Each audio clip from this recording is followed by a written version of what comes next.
God promised us victory, Obama promised us defeat.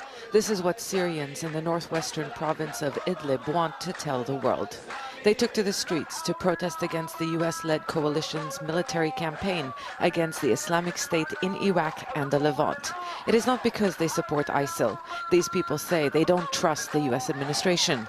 Obama, our revolution is an Islamic one, and we want an Islamic State, was what they chanted.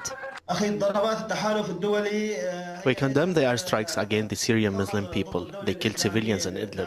The coalition is with the regime, and they are not just targeting ISIL, but Ahrar al-Sham and al-Nusra as well.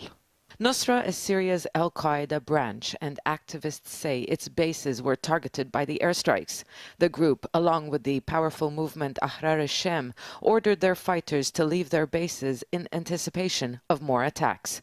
The US did say it targeted the al-Qaeda-affiliated group Khorasan, which is believed to operate under Nusra. Taking the fight against ISIL to Syria was the most controversial part of the Obama administration's strategy to defeat the group. There were many who asked whether the military campaign would help the Syrian regime militarily. Now, many Syrians, including so-called rebel commanders, say that is exactly what it will do.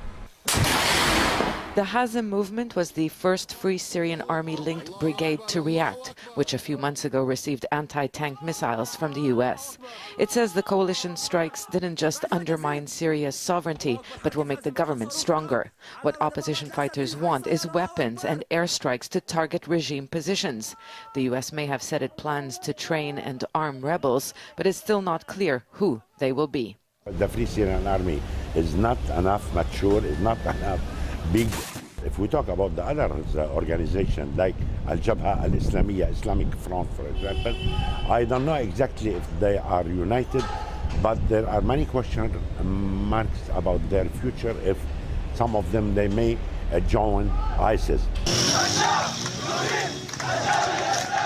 There is that possibility. Already, anti-American protests are spreading. These people don't necessarily support ISIL, but many do support Nusra and the conservative group Ahrar al-Sham.